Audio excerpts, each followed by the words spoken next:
Bonjour, je reprends après une semaine d'interruption et je reviens à cette troisième chose moderne qui est l'objet de l'ambivalence de Baudelaire, à savoir la ville, la capitale dont j'avais commencé à parler il y a 15 jours.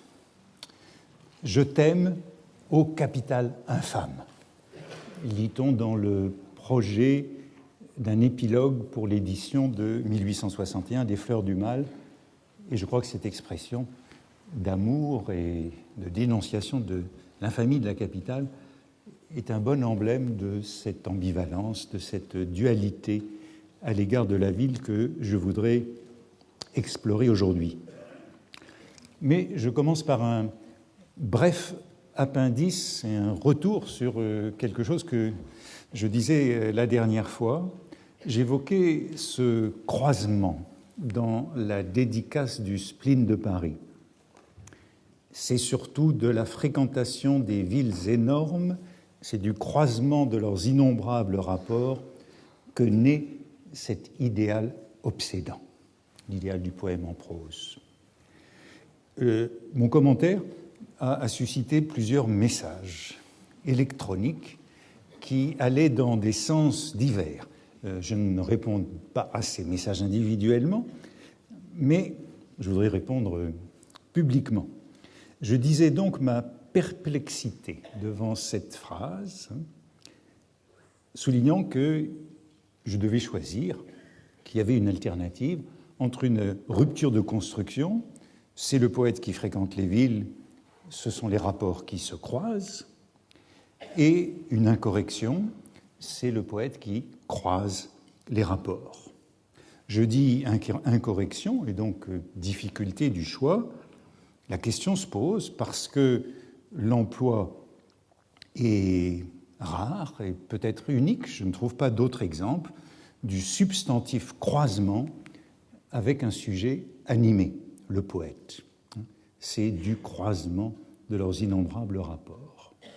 Il y a donc bien une petite difficulté à mes yeux, si je consulte le dictionnaire de l'Académie française de 1835, 6e édition, je lis à croisement, action par laquelle deux choses se croisent, ou résultat de cette action. Il se dit spécialement en termes de chemin de fer, de l'endroit où deux lignes se croisent. En termes d'escrime, le croisement du fer, l'action de croiser les fleurets, les épées. En termes de couture, faire un croisement. Il signifie particulièrement, surtout en termes d'économie rurale, action d'accoupler des animaux de même genre, mais de races différentes. Cette race de moutons a été fort améliorée par son croisement avec les mérinos. Chez Littré, la définition est strictement identique. Croisement, action par laquelle deux choses se croisent. Le croisement de deux chemins, terme d'escrime, le croisement du fer, action de se mettre en garde contre son adversaire. Terme de chemin de fer, passage par une voie diagonale des wagons d'une voie sur une autre. Enfin, action d'accoupler des animaux de même genre, mais de races différentes. Cette race de moutons a été fort améliorée par son croisement avec les mérinos. Il n'y a donc pas d'emploi du substantif croisement au sens du verbe croiser, qui est le 11e sens dans Littré, aller dans une direction différente ou opposée. Nous nous croisâmes en route. Nous nous croisâmes en route. C'est donc le seul sens de croisement avec un sujet animé. C'est un sens pronominal qui concerne des personnes, mais il n'y a pas d'emploi du substantif croisement correspondant à ce 11e sens du verbe croiser. Et je crois qu'on peut aussi noter que dans un croisement, dans tous ces exemples, dans toutes ces définitions, les deux termes qui se croisent sont du même genre, comme dans une croix, sont de même nature. Si X croise Y, alors Y croise X, ce sont des chemins, des lignes de chemin de fer, des fleurets, des épées ou des moutons. Je crois qu'on peut aussi ajouter que le verbe naître figure aussitôt après le croisement, que naît cet idéal obsédant. et que cela nous rapprocherait peut-être en tout cas remotiverait le sens du croisement, de l'accouplement, qui donne quelque chose d'énorme. L'expression de Baudelaire met donc à l'épreuve un certain sentiment de la langue et, en vérité, je ne trouve aucun autre cas, ni dans le Trésor de la langue française, ni dans Google Books, au XIXe siècle, de croisement employé dans le contexte dans lequel Baudelaire l'utilise, c'est-à-dire pour désigner l'action par laquelle un être animé croise ou rencontre autre chose, sans parler de rapport entre des choses, puisque ce sont des rapports qu'il croise, des rapports entre des choses, des rapports entre des êtres, des rapports entre des êtres et des choses. Si nous trouvions d'autres emplois de croisement à la manière de Baudelaire, eh bien, je renonçais à cette perplexité, mais pour le moment, ce mot continue de me sembler remarquable. Mais je reviens à la ville et au gaz, puisque la dernière fois, c'était le petit sujet par lequel j'étais entré dans cette thématique de la ville chez Baudelaire. Et je m'étais intéressé à cette introduction, à cette généralisation de l'éclairage au gaz à Paris, après avoir vu dans les objets précédents, la presse, la photographie, c'était des objets nouveaux du temps de la jeunesse de Baudelaire qui avaient bouleversé la vie moderne. La presse, la photo. Eh bien, le gaz également se répand, transforme la nuit parisienne. Il n'y a plus de nuit dès lors qu'il y a l'éclairage au gaz, et cela s'est passé en effet du temps de la jeunesse de Baudelaire, et j'avais tenté de montrer à la fin du cours, il y a 15 jours, qu'on pouvait voir des poèmes d'avant l'éclairage au gaz et des poèmes dans Les Fleurs du Mal d'après l'éclairage au gaz, comme un emblème du progrès moderne. Et j'avais terminé en évoquant cette dialectique du gaz, ou cette dualité du gaz, qui en fait, comme pour la presse ou comme pour la photographie, à la fois un objet de détestation, l'éclairage au gaz, mais aussi un objet d'admiration, l'explosion du gaz, comme j'en parlerai dans un moment. Mais je terminais la dernière fois en évoquant cette identification du gaz au progrès, de l'éclairage au gaz au progrès. Elle est évidemment loin d'être propre à Baudelaire, et c'est même un cliché contemporain. Je trouve dans le Journal des concours, c'est un passage qui est assez bien connu, à la date du 30 août 1860, et on est donc à l'exact moment de la création des tableaux parisiens et des poèmes qui sont au cœur du spleen de Paris, ce passage sur un homme de progrès. La citation est un peu longue, mais je la fais quand même parce qu'elle rassemble tous les traits de la modernité que Baudelaire déteste, comme les Goncourt, y compris donc le gaz. Je cite, « Il y a un imbécile, un caricaturiste manqué et inconnu du nom de Lorentz, un homme dont Gavarni fait, on ne sait pourquoi, un grand cas. Celui-ci est un imbécile à idées. » Voilà ce que c'est qu'un homme de progrès. Tranchant, coupant la parole à tous, ayant en un mot toutes les immodesties et toutes les suffisances insupportables qu'ignore d'ordinaire l'homme qui a fait la preuve de sa valeur. Une grosse gaieté lourde de commis voyageurs, et par là-dessus des théories, des principes, des utopies qui ne sont même pas à lui,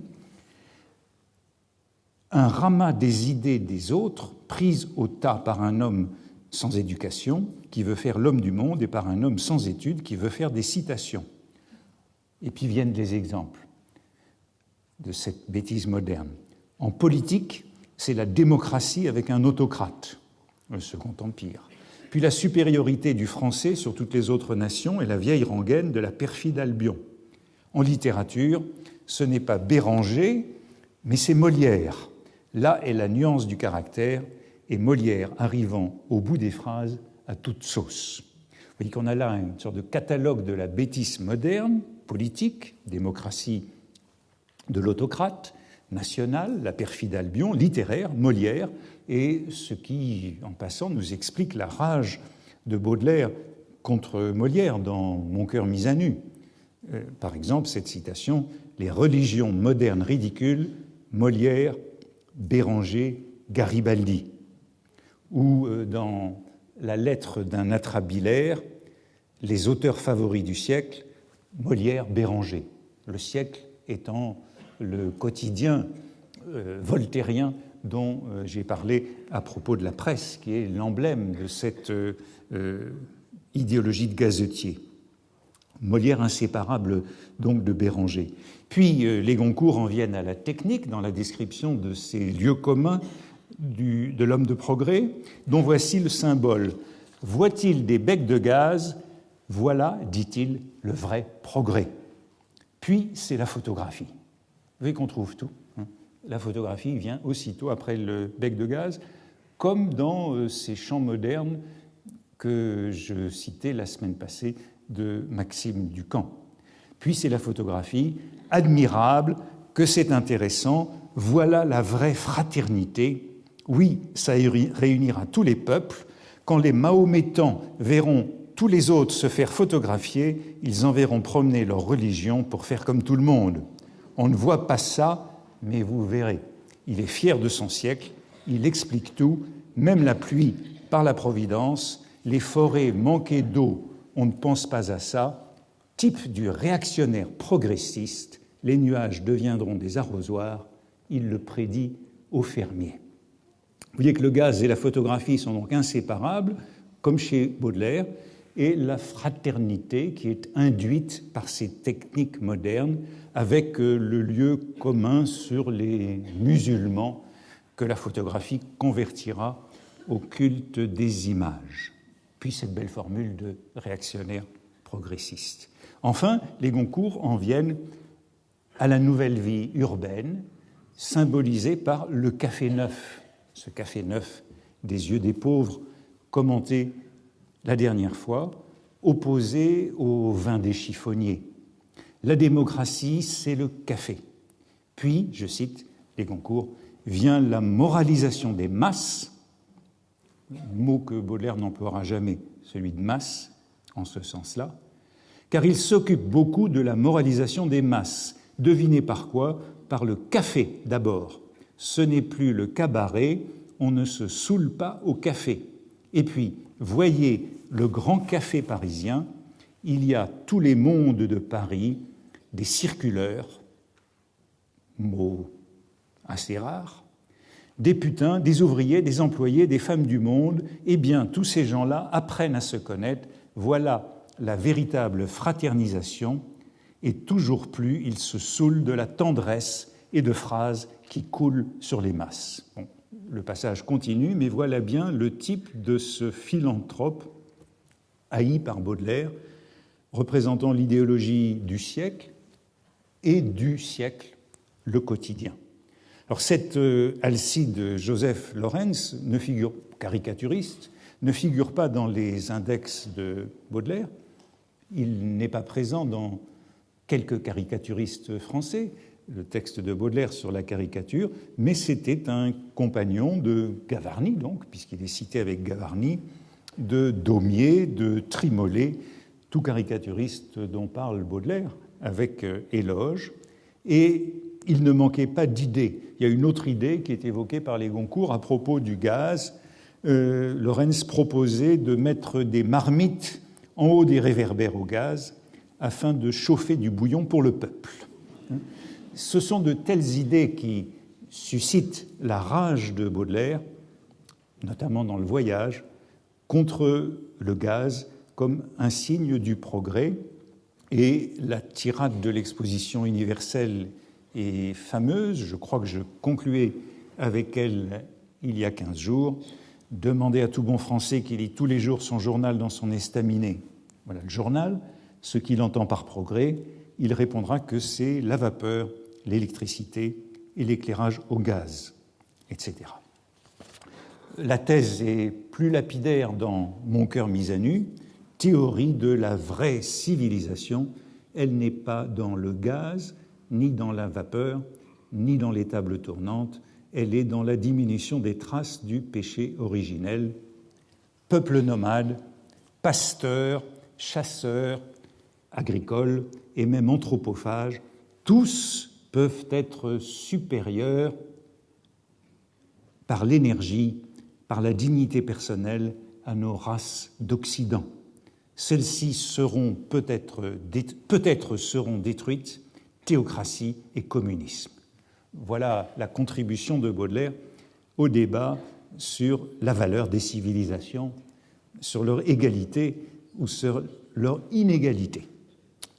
Mais ce n'est pas de la distinction entre le progrès spirituel et le progrès matériel, ce n'est pas de la vraie civilisation que je parlerai aujourd'hui, mais je continuerai à évoquer cette place du gaz dans la modernité.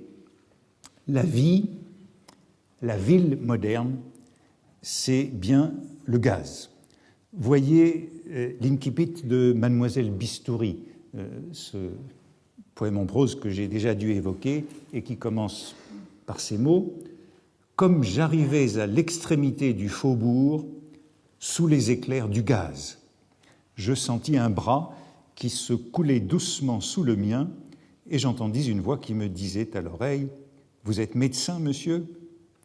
On connaît la suite, cette femme qui est maniaque des médecins. Je l'ai évoqué à propos de la photographie, de ces collections de photographies et de lithographies de médecins. Et voilà le gaz avec ses éclairs dans la nuit, sous les éclairs du gaz, au lieu de son simple éclairage, qui, comme le dit le poème en prose, a atteint l'extrémité du faubourg. C'est donc que tout Paris est désormais éclairé par le gaz, ce qui accentue cette monstruosité urbaine de Mademoiselle Bistoury par ce contraste avec la civilisation. Le monde moderne, dit encore Baudelaire à propos d'Edgar Poe, c'est une très belle formule, c'est une grande barbarie éclairée au gaz. La formule figure dans Edgar Poe, Sa vie et ses œuvres, préface des histoires extraordinaires.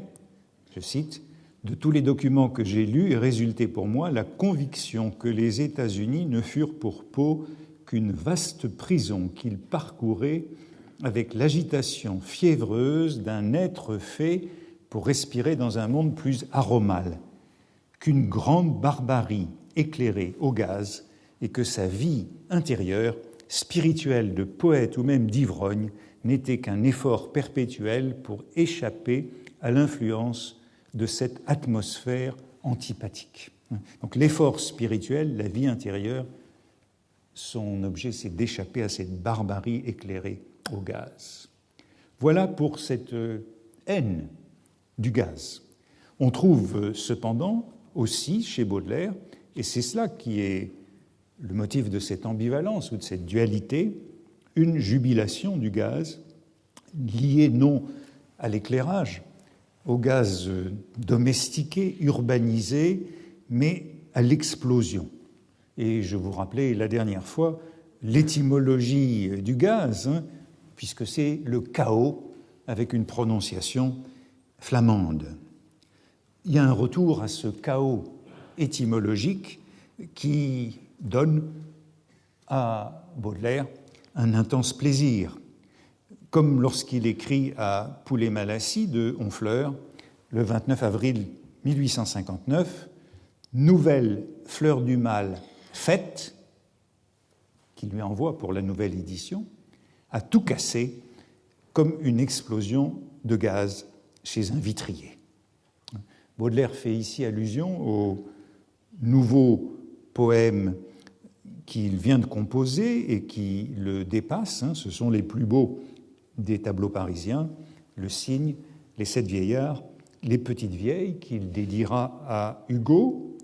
Et c'est bien à propos de ces 7 vieillards, recopiés dans une lettre à Jean Morel sous le titre de Fantôme parisien, qu'il dit encore « C'est le premier numéro d'une nouvelle série que je veux tenter et je crains bien d'avoir simplement réussi à dépasser les limites assignées à la poésie. On a donc là une sorte de synonymie, dépasser les limites assignées à la poésie et à tout casser, comme une explosion de gaz chez un vitrier. Ces deux lettres sont très voisines dans le temps et parlent des mêmes poèmes. Les deux expressions sont donc à peu près synonymes, et Baudelaire se présente ici, on peut le dire, comme un casseur de vitres dans le palais de cristal de la littérature. Palais de cristal, c'est l'expression qui figure dans Le Mauvais Vitrier. On a plutôt coutume d'associer la génération poétique suivante, celle de Mallarmé, contemporain des anarchistes, à une poésie ou à une poétique de l'explosion. Une poésie qui brise les vitres, qui brise les verrières ou les vitraux. Si bien que Mallarmé dut même se défendre. Après l'attentat d'Auguste Vaillant dans la Chambre des députés en 1893, de cette association avec les bombes et les explosions, et il écrit, c'est dans ses faits divers, « Les engins dont le bris illumine les parlements », allusion à la bombe à la Chambre des députés, « les engins dont le bris illumine les parlements d'une lueur sommaire, mais estropie à faire grand pitié des badauds, je m'y intéresserai en raison de leur lueur. » La lueur de l'explosion, c'est ce qui intéresse Mallarmé. Mais vient la correction, sans la brièveté de son enseignement qui permet au législateur d'alléguer une définitive incompréhension. Je récuse l'adjonction de balles à tir et de clous. Donc Mallarmé est favorable à la bombe pour la lueur, mais non pour les balles et les clous, ce qui en fait un feu d'artifice comme on le verra apparaître à plusieurs reprises dans le spleen de Paris. Dans ce fantasme d'une explosion de gaz chez un vitrier, il y a une jouissance proche de celle du narrateur, du poète, dans le poème en prose « Le Mauvais Vitrier ». Et si on reprend Le Mauvais Vitrier, le gaz fournit l'image même du choc, de la violence, du soubresaut. Dans Le Mauvais Vitrier, l'action soudaine du narrateur qui détruit le trésor du vitrier, sa cargaison qu'il porte sur le dos, cette action soudaine du narrateur, ce sursaut d'énergie dirigé contre le vitrier, est d'ailleurs préfiguré par l'évocation de deux modèles qui sont eux-mêmes explosifs. Dans Le Mauvais Vitrier, le texte commence par l'évocation de deux amis explosifs avant le méfait du narrateur. Un de mes amis, le plus inoffensif rêveur qui ait existé, a mis une fois le feu à une forêt pour voir, disait-il, si le feu prenait avec autant de facilité qu'on l'affirme généralement. 10 fois de suite, l'expérience manqua, mais à la 11e, elle réussit beaucoup trop bien. Un autre allumera un cigare à côté d'un tonneau de poudre, pour voir, pour savoir, pour tenter la destinée, pour se contraindre lui-même à faire preuve d'énergie, pour faire le joueur, pour connaître les plaisirs de l'anxiété, pour rien, par caprice, par désœuvrement. Baudelaire est lui-même vu comme un être explosif, comme une sorte de casseur de vitres, par exemple par Edmond Texier. Edmond Texier, c'est un chroniqueur du siècle, justement, avec qui Baudelaire est en bon rapport, et c'est à propos de sa candidature à l'Académie française, donc en décembre 1861. Texier fait une revue des candidatures à l'Académie française, comme Sainte-Beuve, à la même époque, dans un texte connu, déjà évoqué, et Baudelaire est décrit par Texier comme, je cite, un poète audacieux, traducteur d'Edgar Poe, et qui est lui-même l'Edgar Poe du Vieux Monde. Le jour où M. Baudelaire fera son entrée solennelle sous la coupole, si toutes les vitres de ce vénérable palais Mazarin n'éclatent pas en 1000 morceaux, il faudra croire que le dieu de la tradition classique est décidément mort et enterré. L'image de toutes ces vitres du palais Mazarin qui éclatent en 1000 morceaux, c'est bien une image qui annonce celle de Mallarmé dans beaucoup de ses textes de prose. Mais au moment même où Baudelaire compose ses poèmes en prose, elle invite à voir dans Le Mauvais Vitrier une allégorie de ce dieu de la tradition classique qui éclate en 1000 morceaux. Souvenez-vous de la fin du Mauvais Vitrier. Comment vous n'avez pas de verre de couleur, de verre rose, rouge, bleu, des vitres magiques, des vitres de paradis, impudent que vous êtes, vous osez vous promener dans des quartiers pauvres et vous n'avez pas même de vitres qui fassent voir la vie en beau. La vie en beau, la vie en beau. C'est ce que crie le poète, le narrateur, en jetant le pot de fleurs du haut de sa fenêtre sur la cargaison du vitrier. Et la mésaventure se termine, en effet, dans le bruit éclatant d'un palais de cristal crevé par la foudre. De fait, je n'avais jamais remarqué qu'il y avait autant d'explosions dans le spleen de Paris, à la différence des Fleurs du Mal. Le mot est partout dans le spleen de Paris. Ces explosions sont liées à la fête, à la joie, à la fête macabre, au rire jaune, malin, à l'ivresse, à la fureur, à l'ardeur, à la violence, à l'excès. Je citais la dernière fois, j'analysais la dernière fois un plaisant, et vous vous souvenez de l'incipit du poème, c'était l'explosion du Nouvel An.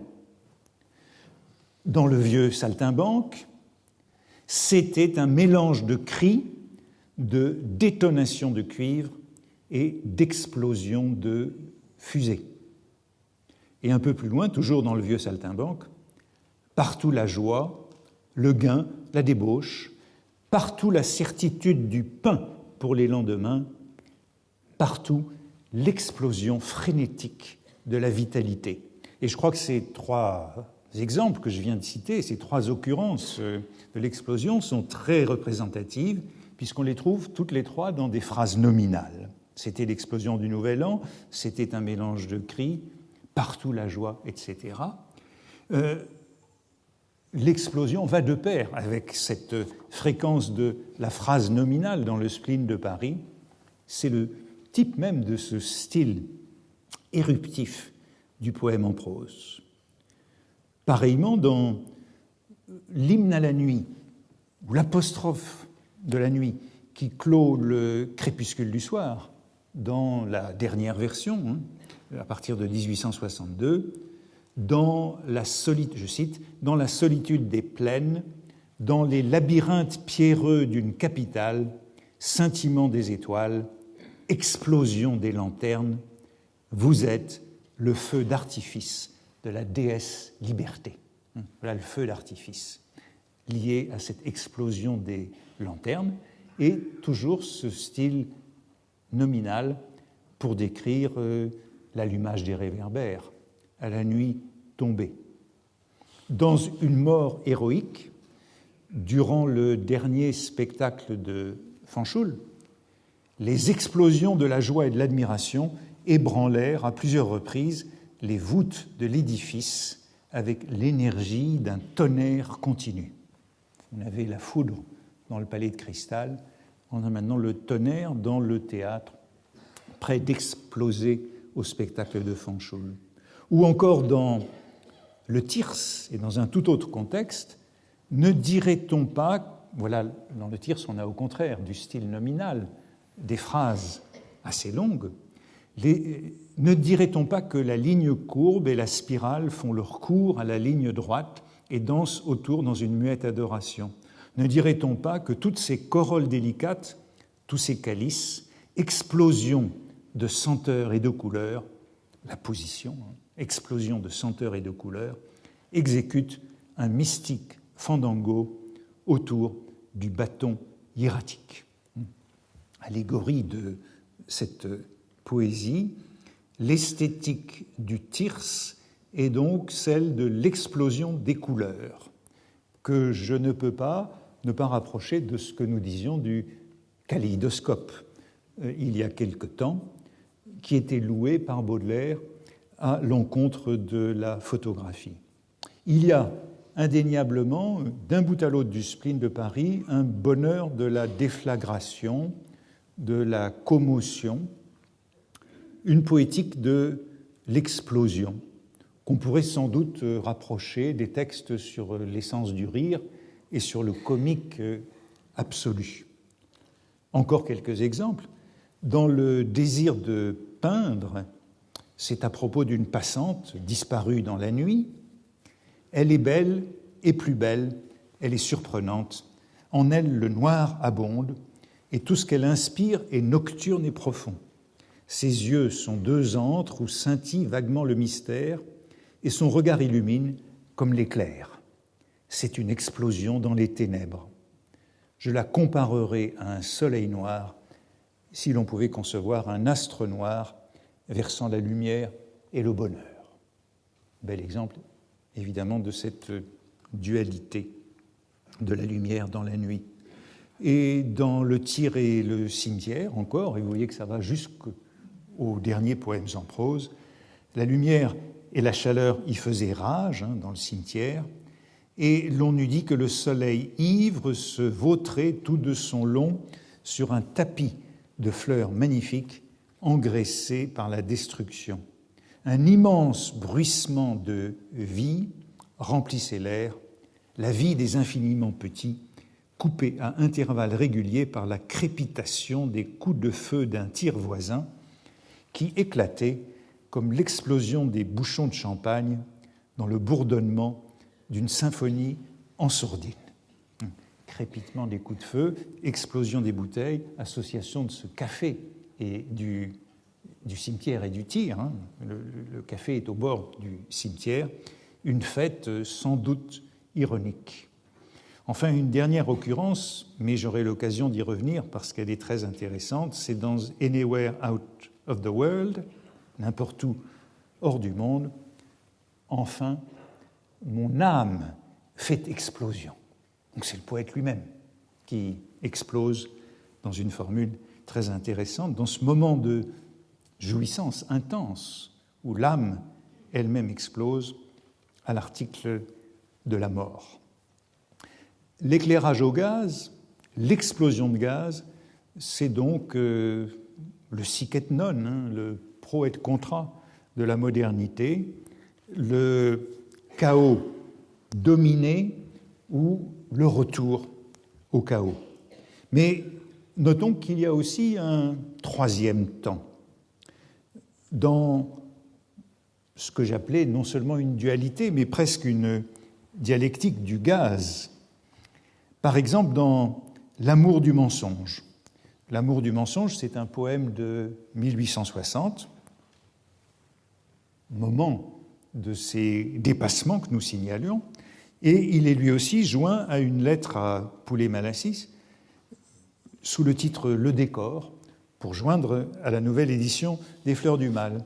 Et il est question cette fois dans ce poème, L'amour du mensonge, de la douceur du gaz, de l'effet de la lumière du gaz sur une femme qui n'est plus toute jeune, mais que l'éclairage du gaz rajeunit. L'épigraphe est empruntée à Attali dans la lettre à Poulet-Malassis pour réparer des ans l'irréparable outrage, et il s'agit cette fois donc d'un éclairage intérieur. Quand je contemple au feu du gaz qui le colore ton front pâle embelli par un morbide attrait, où les torches du soir allument une aurore et tes yeux attirants comme ceux d'un portrait, je me dis qu'elle est belle et bizarrement fraîche. Il y a donc une séduction par cet éclairage au gaz qui rajeunit une femme, la rendant bizarrement fraîche, par opposition au vieil éclairage qu'on trouve, par exemple, dans le poème Le Jeu, en 1857. Le Jeu, c'est une méditation sur une estampe ancienne de 1790 que Baudelaire attribue à Karl Vernet. Sous de sales plafonds, un rang de pâles lustres et d'énormes quinquets projetant leur lueur sur des fronts ténébreux de poètes illustres qui viennent gaspiller leur sanglante sueur. Il existe donc une beauté du gaz, un rajeunissement par le gaz. Convenons que c'est un progrès. Et regardons aussi de plus près l'étrange hymne à la nuit que j'ai déjà évoqué, qui est ajouté à partir de 1862 au Crépuscule du soir en prose. Le voici sur les épreuves de la presse, et ce sont des épreuves qui n'ont pas été publiées. C'est le quatrième feuilleton non publié. Voilà l'explosion lyrique qui termine le poème, cette apostrophe aux ténèbres. Ces 3 derniers paragraphes ont suscité de fortes réserves chez certains commentateurs en raison de la rupture de ton qu'ils marquaient avec le reste du poème. Suzanne Bernard, par exemple, était, dans son livre du début des années 50, très sévère pour ces 3 strophes lyriques. Certes, disait-elle, les 3 paragraphes qui terminent à partir de 1864, en fait, elle ne connaissait pas ces épreuves de 1862, et elle voyait justement dans la fin de ce poème un résultat de la déchéance physique de Baudelaire. Elle jugeait ce poème raté, cette fin inappropriée, et elle le liait à l'impuissance créatrice de Baudelaire à la fin de sa vie. En fait, ces paragraphes sont plus anciens qu'elle ne le croyait.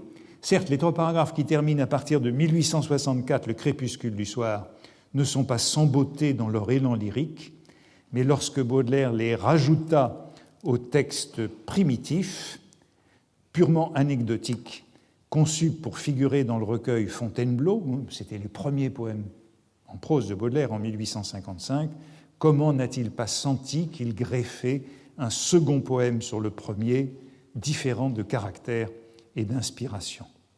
Presque tous les commentateurs se sont étonnés de ces 3 paragraphes greffés, ou 3 strophes greffées à la fin de ce poème. Gérald Antoine, dans son très bel article sur Baudelaire et la nuit, dans le numéro de la RHLF du centenaire en 1967, parlait d'une glorieuse, trop peut-être, orchestration. Trop peut-être entre parenthèses. Et Georges Blin, dans son introduction aux poèmes en prose, émettait lui aussi un jugement ambigu, puisqu'il parlait d'une prose qu'il ne serait point malaisé de disposer métriquement. Autrement dit, il s'agirait encore d'un faux poème en vers, trop proche de la strophe et du vers. Ô nuit, ô rafraîchissantes ténèbres, vous êtes pour moi le signal d'une fête intérieure. Vous êtes la délivrance d'une angoisse. Dans la solitude des plaines, dans les labyrinthes pierreux d'une capitale, scintillement des étoiles, explosion des lanternes, vous êtes le feu d'artifice de la déesse Liberté. Crépuscule, comme vous êtes doux et tendre, adjectif considéré par certains, je crois que c'était Suzanne Bernard, comme plat, trop baudelairien, presque pasticheur. Crépuscule, comme vous êtes doux et tendre, les lueurs roses qui traînent encore à l'horizon comme l'agonie du jour sous l'oppression victorieuse de sa nuit, les feux des candélabres qui font des taches d'un rouge opaque sur les dernières gloires du couchant, les lourdes draperies qu'une main visible attire des profondeurs de l'Orient, imitent tous les sentiments compliqués qui luttent dans le cœur de l'homme aux heures solennelles de la vie. On dirait encore une de ces robes étranges de danseuse où une gaze transparente et sombre laisse entrevoir des splendeurs amorties d'une jupe éclatante, comme sous le noir présent transperce le délicieux passé. Et les étoiles vacillantes d'or et d'argent dont elle est semée représentent ces feux de la fantaisie qui ne s'allument bien que sous le deuil profond de la nuit. Le premier de ces 3 paragraphes, l'antépénultième du nouveau poème, réécrit en fait le premier paragraphe de 1855, le premier poème en prose de Baudelaire dans Fontainebleau. Paragraphe incontestablement plus prosaïque, sans apostrophe à la nuit. La tombée de la nuit a toujours été pour moi le signal d'une fête intérieure et comme la délivrance d'une angoisse. Dans les bois, comme dans les rues d'une grande ville, l'assombrissement du jour et le pointillement des étoiles ou des lanternes éclairent mon esprit. Si on compare ces 2 versions, le premier paragraphe de 1855 et l'antépénultième qui le réécrit à partir de 1862, on a envie de dire qu'avec le poème de 1862, avec l'explosion des lanternes, on réunit ces 2 qualités du gaz, éclairante et explosive, lumineuse et éruptive. Et aussi, c'est comme si on avait changé d'époque. Les rues d'une grande ville, expression prosaïque de 1865, sont ainsi devenues ces labyrinthes pierreux d'une capitale avant l'allégorie superbe du feu d'artifice au moment où la ville s'illumine. Et puis, je crois qu'on peut se rappeler là aussi de ce projet d'un épilogue des Fleurs du Mal pour l'édition de 1861 que j'ai déjà cité, où figuraient ces feux d'artifice également, et des feux d'artifice de la ville, c'est la ville, c'est à la ville là aussi, c'est une apostrophe à la ville à la fin de ce projet d'épilogue, et des feux d'artifice, éruptions de joie qui font rire le ciel, muet et ténébreux. Je voudrais rapprocher cet hymne à la nuit qui est à la fois dans le projet d'épilogue de 1861 pour les Fleurs du Mal et dans ces 3 paragraphes ajoutés au crépuscule du soir au poème Anywhere Out of the World que j'ai déjà cité, où on trouve à partir de ce point là, c'est-à-dire là-haut, en haut de la Baltique, près du pôle, là le soleil ne frise qu'obliquement la terre, et les lentes alternatives de la lumière et de la nuit suppriment la variété et augmentent la monotonie, cette moitié du néant. Là, nous pourrons prendre de longs bains de ténèbres. J'aurai l'occasion de revenir sur cette expression de longs bains de ténèbres à propos des foules. Cependant que pour nous divertir, les aurores boréales nous enverront de temps en temps leurs gerbes roses comme des reflets d'un feu d'artifice de l'enfer. Enfin, mon âme fait explosion.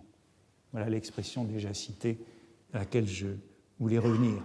Enfin, mon âme fait explosion et sagement elle me crie n'importe où, pourvu que ce soit hors de ce monde. Le soulagement apporté par la nuit traversée d'éclairs est bien celui de l'enfer. Ce feu d'artifice de l'enfer, ce feu d'artifice de la déesse Liberté devient le feu d'artifice de l'enfer. Enfer ou ciel, qu'importe, comme à la fin du voyage, c'est la liberté du mal. Un mot encore sur ce faire explosion. Mon âme fait explosion. Bon, l'expression est évidemment très belle, mais on pourrait dire c'est tout simplement que le verbe exploser n'existe pas encore. Exploser, c'est un néologisme. Il est signalé par Mercier en 1801, mais il n'a pas pris en français au XIXe siècle. Le verbe est absent, par exemple, dans le dictionnaire de Littré. On trouve en revanche le verbe explosionner, qui n'est pas resté, avec cette définition d'explosionner, faire explosion. Faire explosion est donc l'expression courante. il ne se répandra pas, exploser, il ne se répandra pas, ce verbe exploser, avant la fin du XIXe siècle, avant les 2 dernières décennies, précisément avec les attentats anarchistes contemporains de la poésie de Mallarmé. Les 2 paragraphes suivants, les 2 derniers du Crépuscule du soir, sont entièrement nouveaux à partir de 1862, avec leurs amples phrases prolongées par des relatives et des comparaisons sur le triomphe de la nuit, avec leur série de métaphores de la nuit éclairée par les étoiles et les lanternes, les feux des candélabres, la gaze transparente, les feux de la fantaisie, les lanternes et les étoiles, le pointillement qui est devenu scintillement et explosion, pointillement en 1855, scintillement et explosion, ne cessant de se substituer les uns aux autres. Le gaz devient donc chaos et jouissance mêlée, sans parler de la gaze. J'avais joué jadis entre les mots gaz et gazette, gazier et gastier. Il se trouve qu'au XIXe siècle, gazier ou gastier, c'était encore un ouvrier qui fabriquait de la gaze, et non pas un ouvrier du gaz. La gaze étant aussi un mot d'origine incertaine et intéressante. Gaz, je le rappelais, c'est chaos avec une prononciation néerlandaise. La gaze, c'est un mot emprunté à l'arabe et au persan. Ai-je raison d'insister sur cette place du gaz avec la gaze et la gazette dans cette poétique de la ville et de la vie moderne, horreur et beauté mêlées, désir mêlé d'horreur, comme on lit dans Le rêve d'un curieux.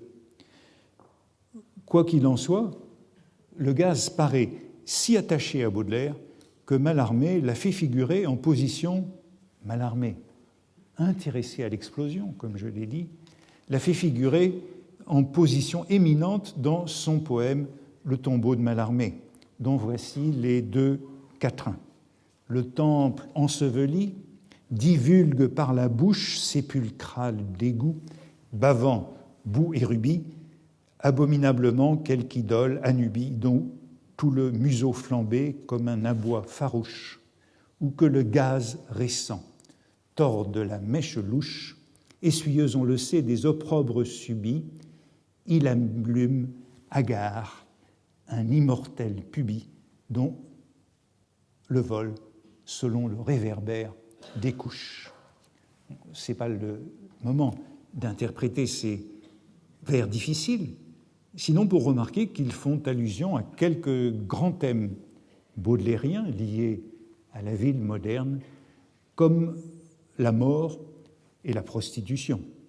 C'est bien cette modernité urbaine, cet objet urbain, la bouche d'égout, qui est séparé, cet objet vulgaire, par l'épithète sépulcrale, qui en fait une sorte de temple égyptien au premier quatrain, tandis que le second quatrain semble développer les vers sous-jacents du Crépuscule du soir, que j'ai déjà eu l'occasion de citer plusieurs fois sûrement, à travers les lueurs que tourmente le vent, la prostitution s'allume dans les rues. Le gaz récent, c'est soit cet éclairage au gaz qui est récemment apparu, soit les becs de gaz qu'on vient d'allumer. Le gaz récent allume un immortel pubis, alliance de la modernité et de l'éternité, et image de la ville comme immortel pubis, comme vieille catin, que l'on retrouvera dans les analyses que je vais faire bientôt. Seule légère différence, peut-être, à cause du vent qui tourmente la flamme, j'avais vu dans ces vers du crépuscule du soir quelque chose qui précédait cet éclairage moderne. Je les avais associés au temps passé, au vieux faubourg, au Paris qui disparaissait avec le nouvel éclairage et les travaux. Voilà pour le gaz.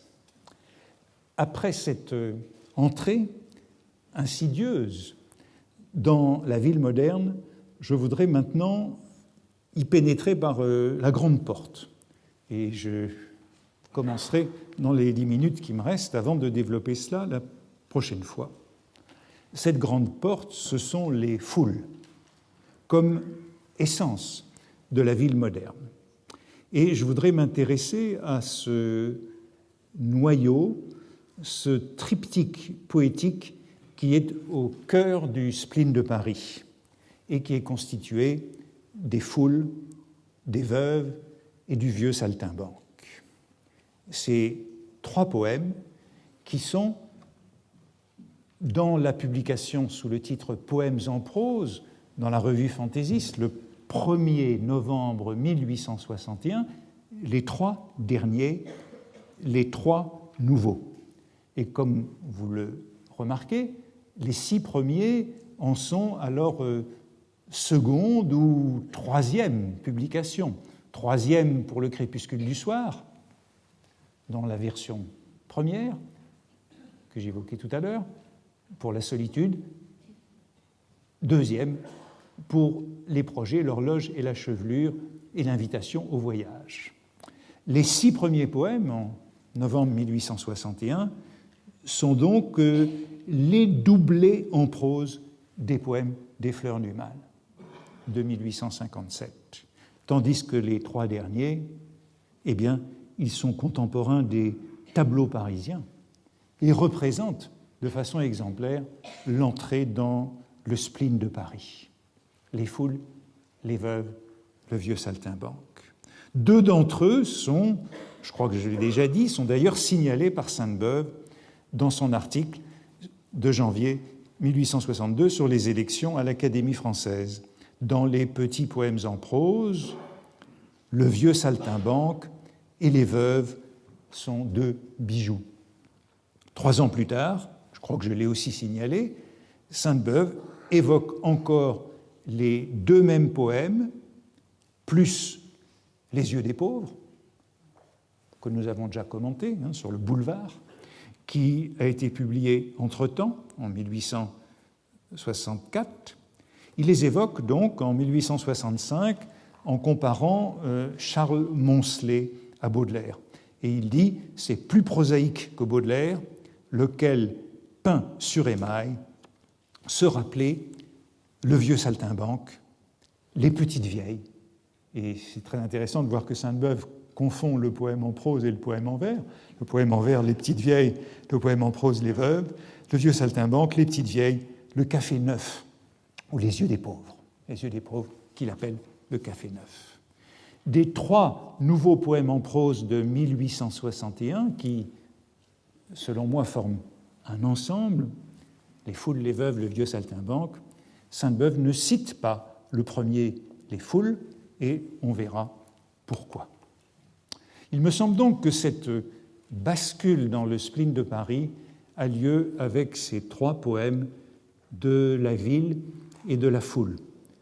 Proche des tableaux parisiens, ajoutés aux Fleurs du Mal en 1861, proche de ces poèmes du dépassement des limites de la poésie, de l'explosion de gaz chez un vitrier. Et la confusion que fait Sainte-Beuve entre les petites vieilles et les veuves est intéressante à cet égard. Ces 3 poèmes en prose sont inséparables des tableaux parisiens.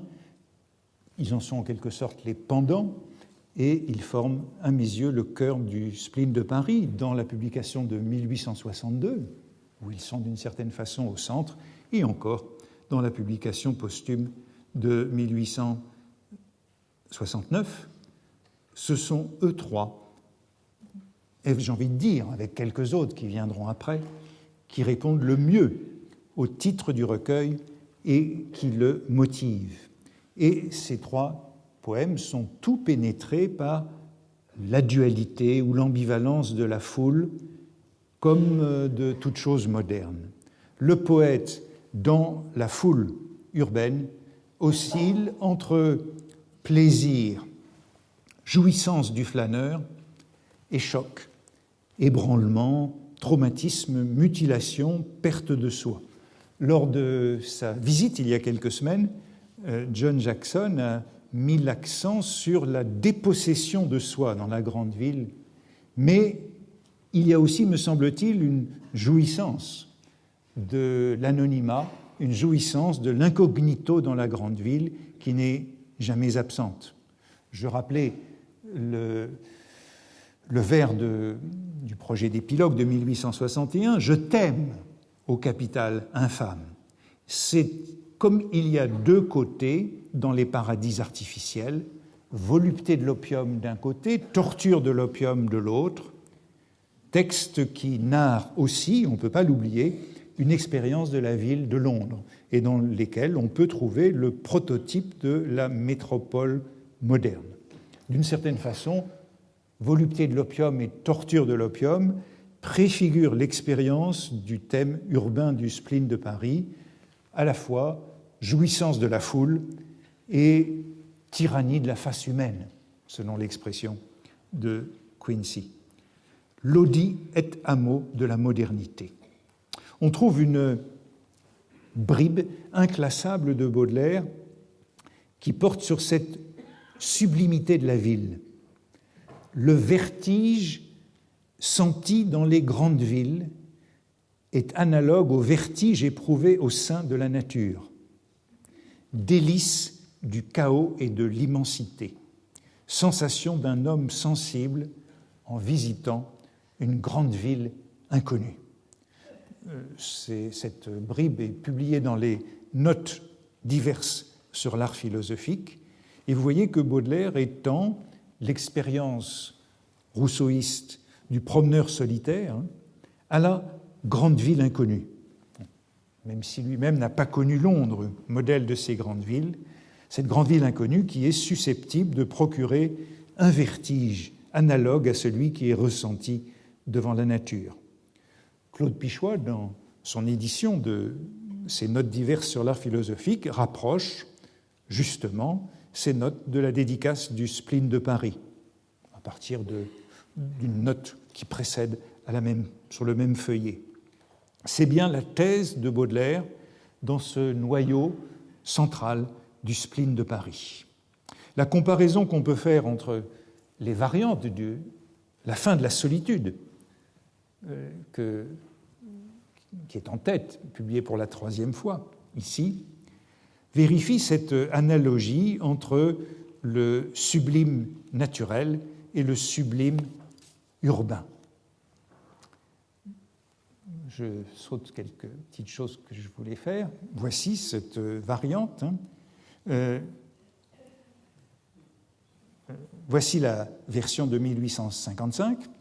Quant à la jouissance, les plus belles agapes fraternelles, les plus belles réunions d'hommes électrisés par un plaisir commun n'en donneront jamais de comparable à celle qu'éprouve le solitaire qui, d'un coup d'œil, a embrassé et compris toute la sublimité d'un paysage. Ce coup d'œil lui a conquis une propriété individuelle inaliénable, comme dans un remords, on dirait que comme dans un remords ou dans un Roland rousseauiste, à la société urbaine, à la fraternité moderne, Baudelaire oppose encore une sublime nature. Eh bien, voici ce que ça devient en 1862, et puis en 1864, puisque la version de 1862 n'est pas publiée.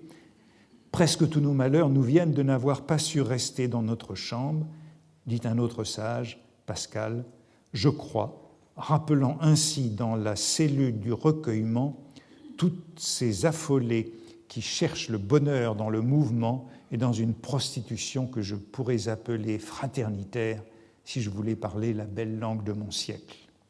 En 1855, le poète opposait la sublimité d'un paysage aux plus belles agapes fraternelles. En 1862, dans un excès de rage contre cette fraternité de l'idéologie contemporaine, les agapes fraternelles, qui étaient certes légèrement ironiques, deviennent la prostitution fraternitaire qui est franchement sarcastique.